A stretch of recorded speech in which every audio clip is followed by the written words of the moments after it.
Don't tell me you don't know who my dad is. He's the top of the US branch. If you have any complaints, you're fired. Yvonne then threw the contents of her glass right in my face. Beer dripped onto the t-shirt I was wearing, and as I stood there in shock, Yvonne spoke triumphantly. Greg, are you okay? Michelle, my secretary, handed me a towel, and I wiped my face and t-shirt. Standing next to Yvonne, who was staring at us blankly, was Richard, the head of our U.S. branch, trembling with a pale face. Greg, please forgive us. Yvonne, apologize to him now. Unfortunately, you and your daughter are both fired. Richard and Yvonne both screamed in unison. What? I admit my daughter messed up, but why am I getting fired too? Richard, his face drained of color, protested fiercely against my decision. I glanced at Michelle, ready to explain everything step by step. I am Greg Thornton. I'm a 53-year-old running a health food company. Raised by parents who were highly health conscious, I've been surrounded by healthy foods since childhood. I majored in nutrition in college, focusing especially on the nutritional value of Italian cuisine. After starting my career in a food company, I pursued a graduate degree to further specialize in healthy foods. Eventually, I developed a line of ready-to-eat meals based on Italian cuisine, and I started a company to produce and market these products. As our meals, packed with nutrition, gained popularity, the company expanded.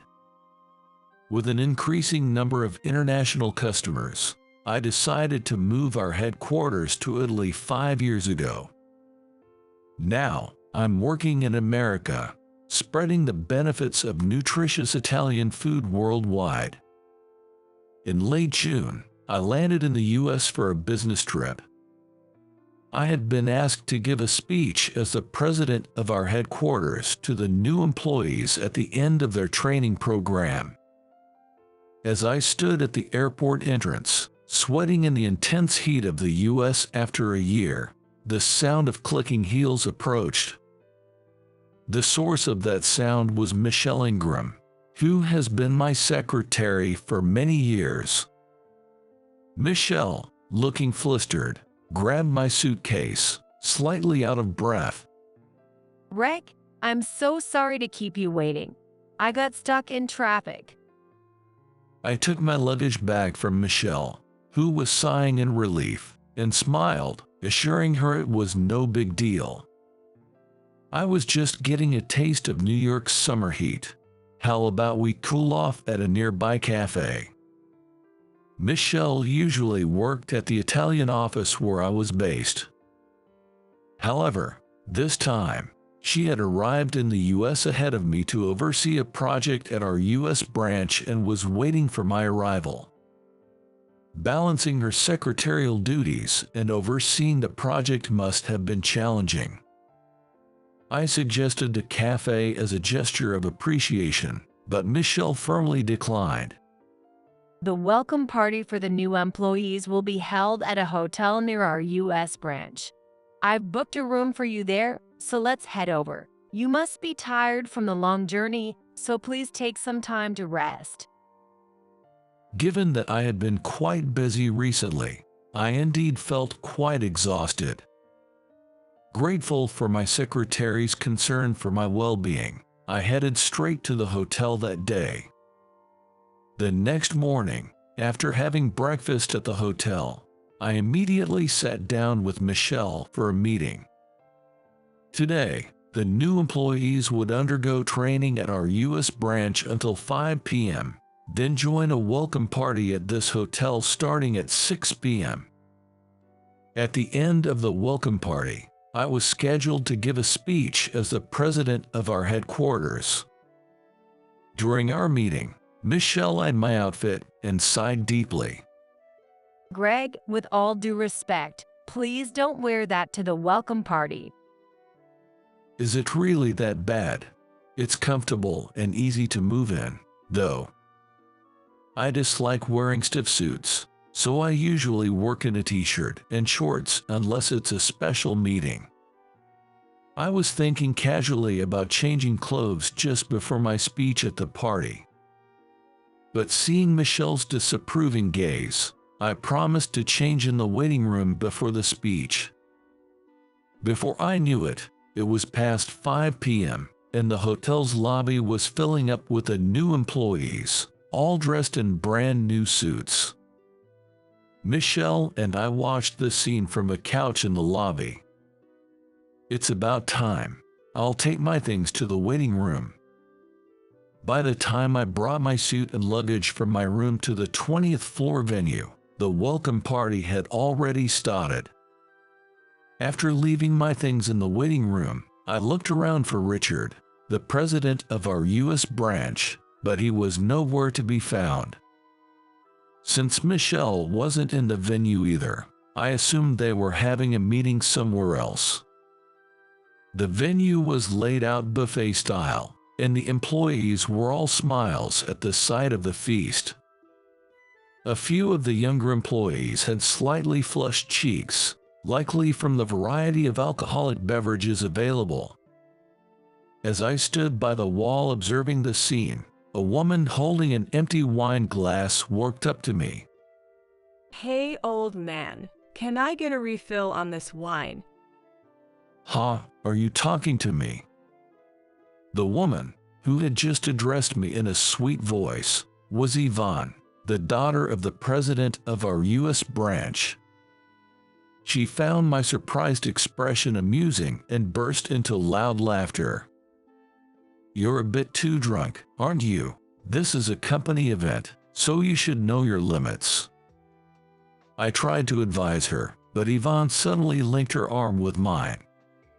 You're quite charming, mister. Are you an employee here? I'll keep you company with some drinks, she said, grabbing 2 glasses of beer and pushing one into my hand. You need to stop this. You should act more responsibly as a professional. When I sternly lectured her, Yvonne's eyes narrowed, and she let out a high-pitched screech. Are you refusing to drink with me? You've got some nerve lecturing me when I'm being so nice to an old guy like you. Do you even know who I am? Then, Yvonne threw the contents of her glass right in my face. Beer dripped onto the t-shirt I was wearing, and as I stood there in shock, Yvonne spoke triumphantly. Don't tell me you don't know who my dad is. He's the top of the U.S. branch. If you have any complaints, you're fired. The surrounding employees began to stare at us, murmuring in confusion. My dad will do anything I say. If you want to apologize, now's your chance. Yvonne's arrogant attitude completely overwhelmed me. The smell of beer filled my nostrils, and I could barely breathe. Give me a break. I may not look like it, but I'm an executive at this company. It's weird for an executive to show up to a company event in a t-shirt and shorts. Come up with a better line next time. It was my fault for showing up to the event dressed so casually.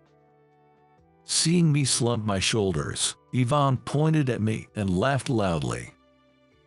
Amid the commotion, I heard 2 hurried footsteps approaching. Greg, are you okay? Michelle handed me a towel, and I wiped my face and t-shirt.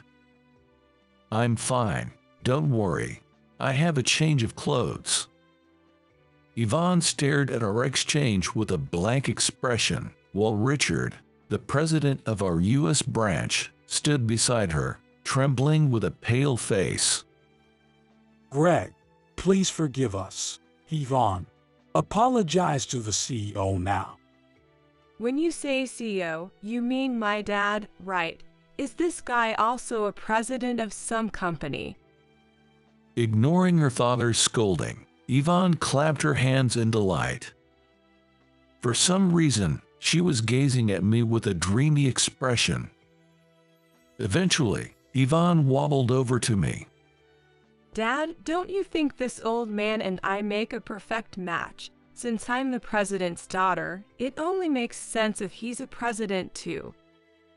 Her brazen stare made me feel like I was being evaluated, and to be honest, it was uncomfortable. Michelle, looking visibly annoyed, stepped in front of Yvonne. You're being disrespectful.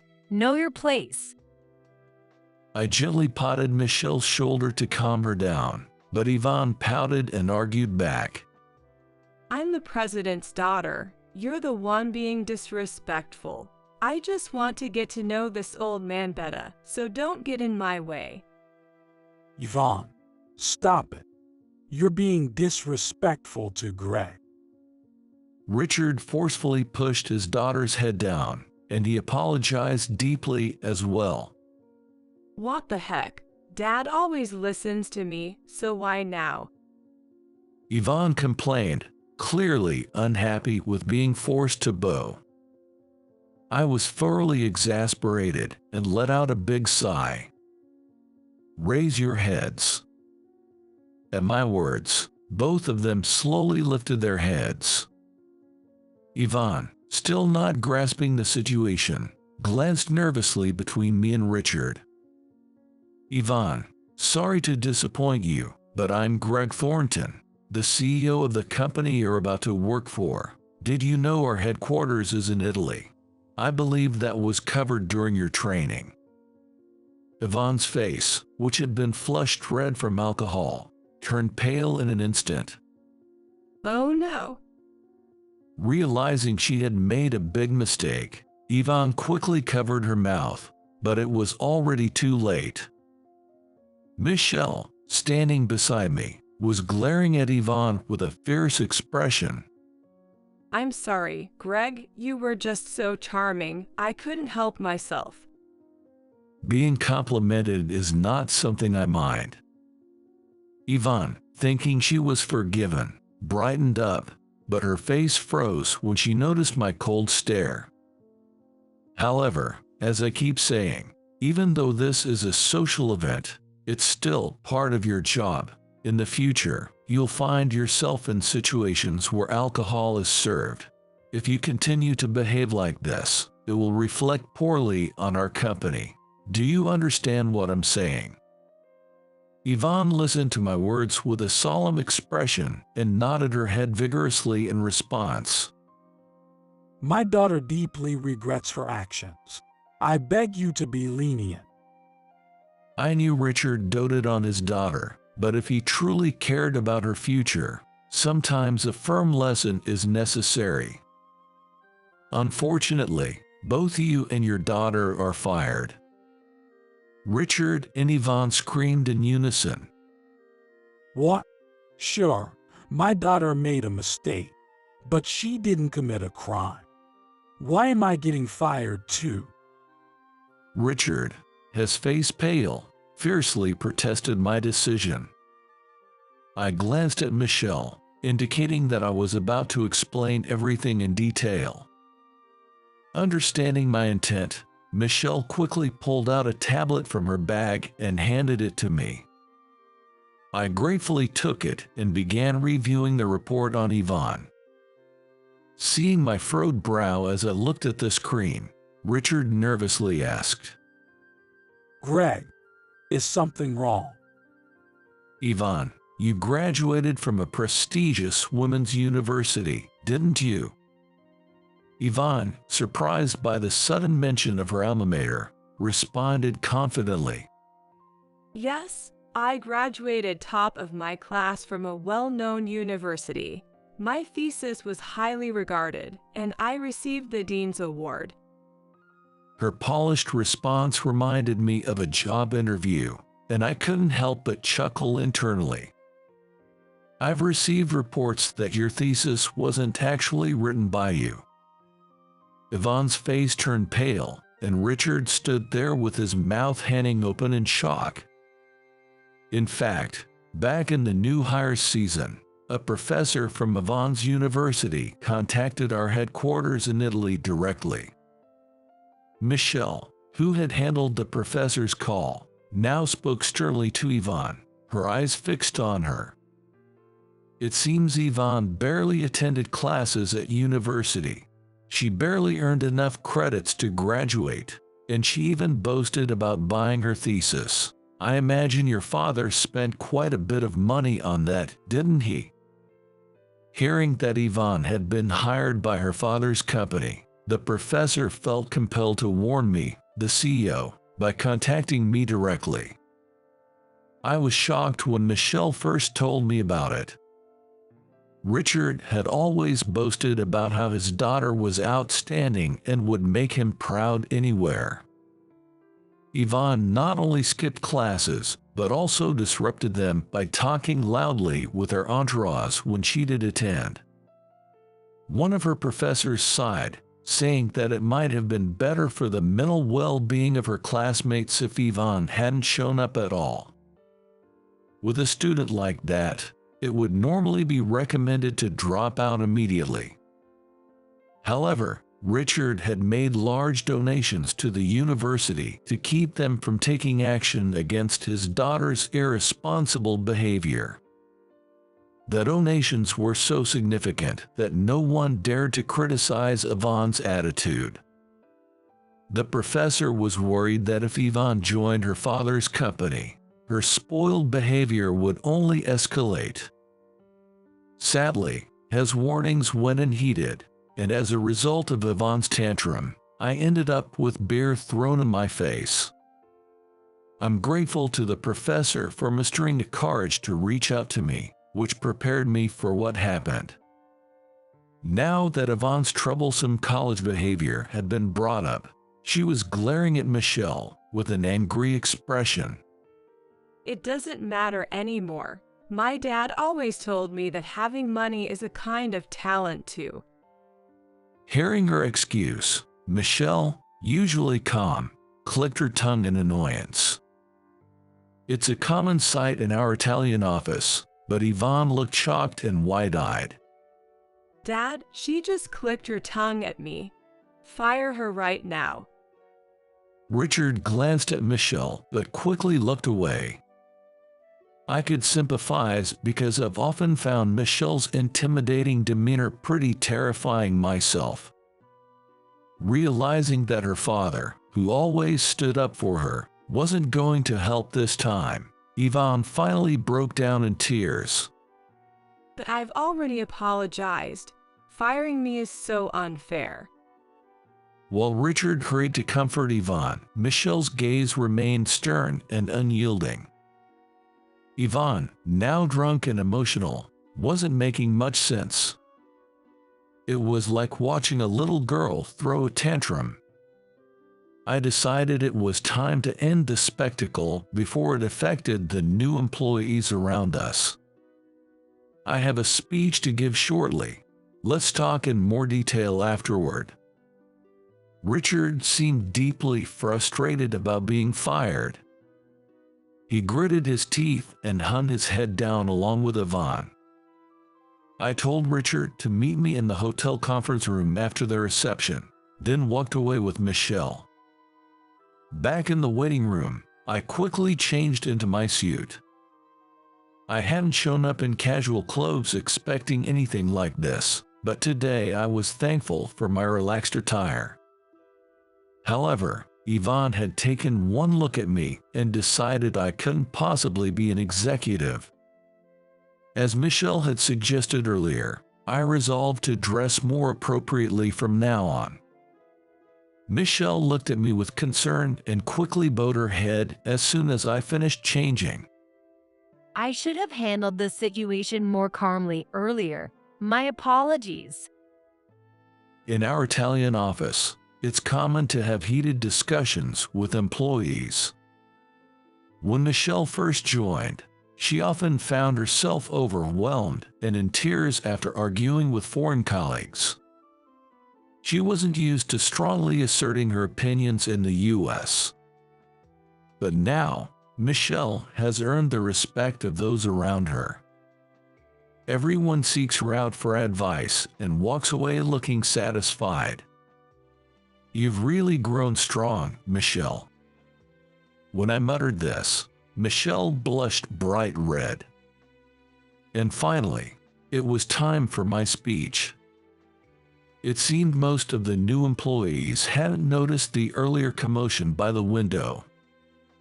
I smiled and greeted everyone as I scanned the room. At the very back of the hall, Yvonne stood alone, her face swollen from crying. After finishing my speech, I descended from the stage to a round of applause.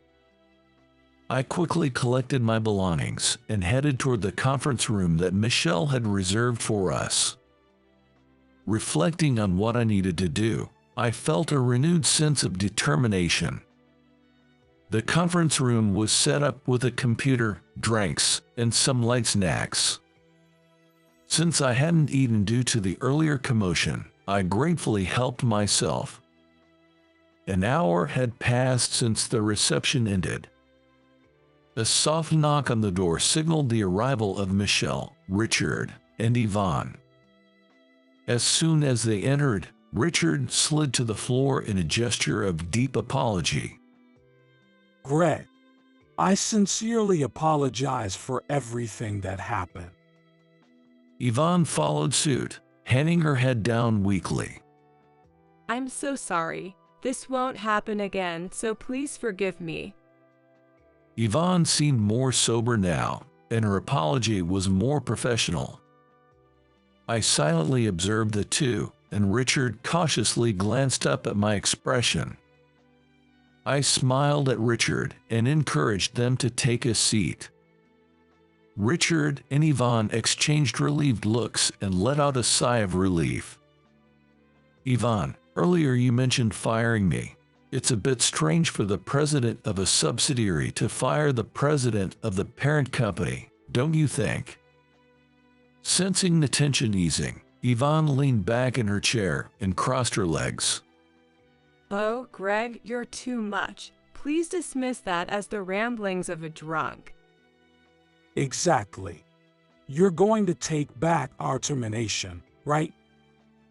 Their arrogance was becoming increasingly apparent, and I was growing more frustrated with them. They seemed to think my declaration about firing them was just a bluff. Greg, while it's true Yvonne had some issues in college, she's actually a good, honest girl. I've even enrolled her in Italian classes so she can eventually assist you at the Italian headquarters. Richard glanced at Michelle and then flashed me a smile. And now that we've had the chance to meet your top secretary, Michelle, I hope you'll keep Yvonne in mind for future opportunities. I was exasperated by Richard's suggestion and Yvonne's confident smile. Why on earth would I bring a clearly problematic person like Yvonne to the headquarters? Moreover, someone as arrogant as Yvonne would never be able to handle the demanding role of a CEO's secretary. It seemed Richard was so blinded by his love for his daughter that he couldn't see her true nature. Michelle, who had earlier felt ashamed for losing her composure, was now standing silently without any reaction. Yvonne, encouraged by her father's suggestion, leaned forward with excitement. Greg, wouldn't you prefer someone young and talented like me as your secretary? I could even take care of your personal needs. Their misunderstanding had snowballed into something absurd, and I found myself at a loss. I needed to correct this for Michelle's sake first. Michelle is exceptional at her job. On top of that, she's so presentable that I'm never embarrassed to take her anywhere, and she's got a strong tolerance for alcohol, never changes color. Upon hearing that, Michelle quickly cleared her throat. Apparently, the comment about her drinking prowess was unnecessary. What I mean is, there's no one who could replace her. and I'm all set in my personal life. So Yvonne, you're mistaken about that too. I heard someone gulp nervously. Before I knew it, Yvonne had straightened up as well. I tried to speak in a calm voice as I began to explain things one by one. I'm not going to retract what I said about firing you both. Richard and Yvonne looked utterly shocked. It seemed they couldn't grasp what I was saying. First, Yvonne, you threw beer on me and acted rudely at the reception. There were witnesses, so there's no denying it. Yvonne, her face now pale, lowered her head. And according to testimony from your university professor, you didn't take your studies seriously. It shouldn't come as a surprise that my excellent secretary spoke to your classmates as well. The moment I mentioned speaking with her college friends, Yvonne turned even paler and began to tremble. When I asked Michelle to report what she had found, more of Yvonne's misdeeds came to light. Introduced by your professor, I spoke with some of your peers over the phone. Apparently, you had 4 students expelled simply because you didn't like them. Richard's face was filled with genuine shock. It seemed this was news to him. Yvonne, is that true? He grabbed Yvonne's shoulders and demanded an answer, but she avoided his gaze. Michelle continued speaking. Some of your followers were in tears, saying they stayed close to you out of fear that they'd be forced to leave school if they didn't. Yvonne's followers apparently begged Michelle not to report their wrongdoings to their employer. When I heard that, the phrase "what goes around comes around" came to mind. Even if these truths never came to light, Yvonne would have had to face the consequences eventually. Right now, Yvonne is beginning to face those consequences. For your own sake, Yvonne, I strongly suggest you sincerely apologize to those you've wronged. Yvonne, her shoulders slumped, nodded repeatedly at Michelle's words. She likely never imagined she'd be confronting her foolish past at such a moment. Yvonne's arrogance was gone, and she seemed to be ashamed of her previous actions. Yvonne, I told you I was firing you because I care about your future. When I spoke gently, Yvonne looked up at me, her eyes brimming with tears. When you faced trouble, you always relied on your father to fix it. This isn't healthy. You need to learn to navigate life on your own. Yvonne listened to me intently. Even though she was still on probation, being fired could stain her record. But it should serve as a catalyst for her to reflect on her actions. However, next to the now dejected Yvonne, Richard appeared to be growing more irritated. When I paused, Richard suddenly slapped Yvonne hard across the face. You've brought shame to me. You're a disgraceful daughter. From today on, we're done. Yvonne held her cheek, her eyes wide in disbelief as she looked at Richard. Being disowned by the father she had always depended on was something Yvonne likely never imagined. Michelle quickly reacted, placing a cold, damp handkerchief on Yvonne's cheek. Richard snorted in disdain, and I repeated what I had said earlier. Richard, I also said you're fired. Yes, but you mentioned that this was an issue concerning my daughter, didn't you, Greg? Now that I've severed ties with her, there's no need to fire me as well, right? Richard tried to lighten the mood with a cheerful tone, clearly trying to appease me. It was obvious he still didn't understand my true intentions. Firing you, Richard, has nothing to do with Yvonne. Let me explain. Using the projector in the conference room, I displayed some documents on the screen. Richard, who had been staring blankly at the screen, suddenly jumped up in a panic. Greg, how did you get your hands on that? He seemed desperate to avoid anyone seeing the document, quickly shutting off the projector while groaning in frustration. Seeing how agitated Richard was, I knew it was time to reveal the truth. The reason I returned to the U.S. was to gather solid evidence of your embezzlement, Richard. Last year, suspicions of embezzlement began to arise after a report from the accounting department at our U.S. branch. Since I personally review all revenue-related figures, I knew there were no issues there. What caught the accounting department's attention were discrepancies in the employee savings program that I hadn't noticed. Our company allows employees to automatically save a portion of their salary starting in their second year. To withdraw their savings, employees must either wait for the maturity date they set or go through the accounting department. It's a popular system because it helps employees accumulate significant savings over time. 3 years ago, one of our top accountants noticed irregularities in the employee savings deposits and withdrawals and reported them to the accounting manager. The manager's investigation revealed that the head of the accounting department was manipulating the employee savings.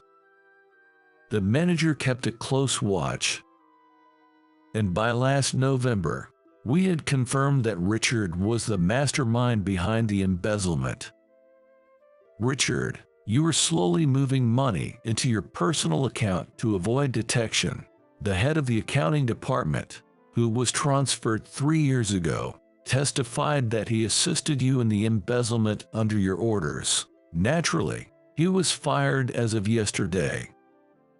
The head of the accounting department had been crying and insisting that he didn't personally benefit from the embezzled funds. But his betrayal of trust couldn't be erased.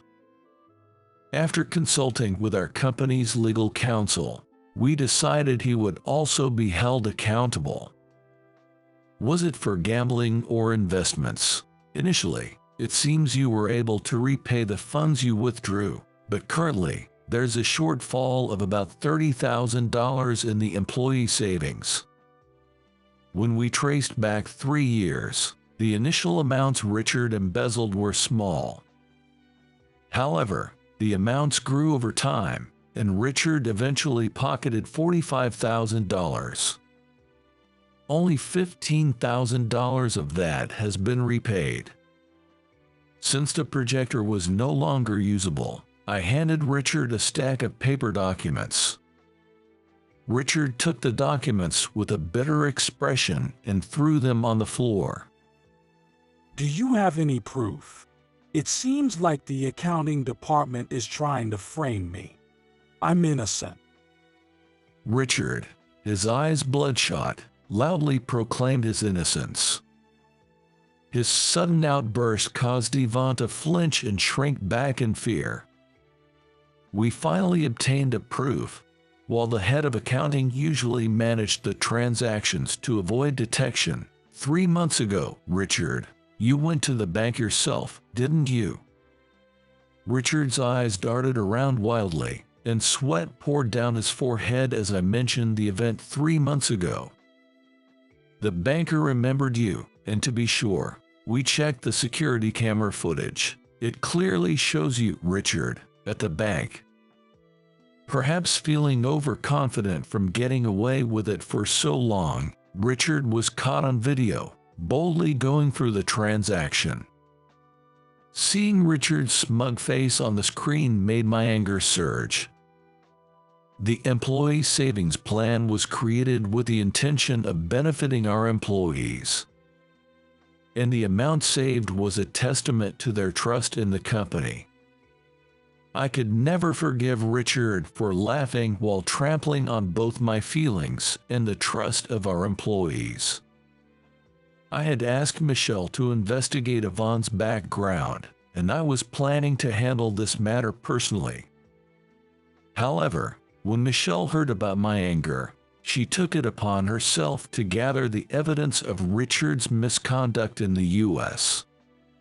Greg, please focus on your work. I will definitely secure the proof. Her strong words were a great comfort to me. Perhaps not realizing how thoroughly we had investigated, Richard collapsed to his knees on the floor. As he slumped there, I directed my words at him, filled with all the emotions I had been holding back. "You've failed not only as a manager but also as a father. Don't ever underestimate my company." Seeing my anger firsthand, Richard's face turned pale as he trembled and hastily prostrated himself on the floor. Rubbing his forehead against the floor, he begged for forgiveness in a pitiful display. "I'm so sorry." To Yvonne, this man was likely a source of pride. Despite the humiliating sight before her, Yvonne stared at her father's groveling figure with a sorrowful expression. Afterward, Richard left the conference room with Yvonne in tow. Michelle contacted the company's legal counsel to handle the situation with Richard moving forward. As I stared up at the ceiling of the conference room, I reflected on what had been a long day. Sinking into my chair, exhausted, I pondered the future of our U.S. branch. I must have fallen asleep, because Michelle had to shake me awake to get me back to my hotel room. Later, Richard admitted to the embezzlement and was arrested. He largely confessed to his crimes, and the $30,000 he embezzled is expected to be repaid. In court, Richard was sentenced to 2 years in prison. During the trial, Richard recounted how he came to commit embezzlement. He had used most of his assets to make donations to Yvonne's university and was then advised by a friend to invest. Driven by financial anxiety, he foolishly believed in the baseless promise that his money would double through these investments. He even bribed the former head of accounting, using company funds to invest without raising suspicion. "I intended to return the money from my profits," he claimed until the end, but the judge saw through him, knowing that Richard had been living a lavish lifestyle. If he had truly intended to return the money, he should have forfeited his own salary. Naturally, his claims didn't sway the judge, and he was sentenced to prison. Richard had always told Yvonne that having money is a kind of talent, but now he had lost not only his wealth but also his reputation and his daughter's respect. He was a pitiful man, stripped of everything. The former head of accounting also faced trial and received a 1-year prison sentence. Though he hadn't directly stolen money from the company, his involvement in the embezzlement meant he couldn't escape punishment. Yvonne, meanwhile, was fired during her probationary period and had to start her job search all over again. Finding this process bothersome, she reportedly begged her former college friends to help her get a job at their companies. When they learned her father was no longer a company president, they turned on her, hurling insults as payback for the way she had treated them. When Michelle received an email from Yvonne expressing her resolve to relearn how to build relationships, I couldn't help but laugh. She's currently living alone in a small apartment, experiencing poverty for the first time in her life. I plan to keep an eye on her from a distance, hoping that her part-time job experience will help her reintegrate into society. With Richard's dismissal, I'm now responsible for managing both the headquarters and the U.S. branch until a new president is appointed. We need to hold an executive meeting and quickly decide on the next president.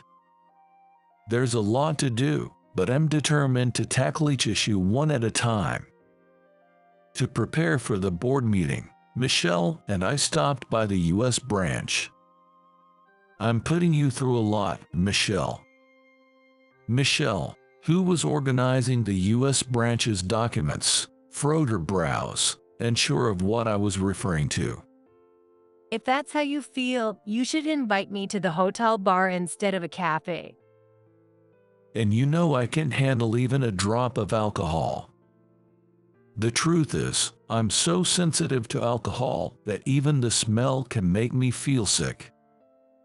However, on the day Yvonne threw beer on me, my mind stayed unusually sharp while I worked to expose Richard's wrongdoing. Maybe I didn't get drunk because I was so focused. Apparently, Michelle found me sprawled out, fast asleep in the conference room later on. I don't drink, but I'll treat you to some expensive liquor. I'm counting on you from now on too. Michelle, unusually, gave me a big smile and nodded happily.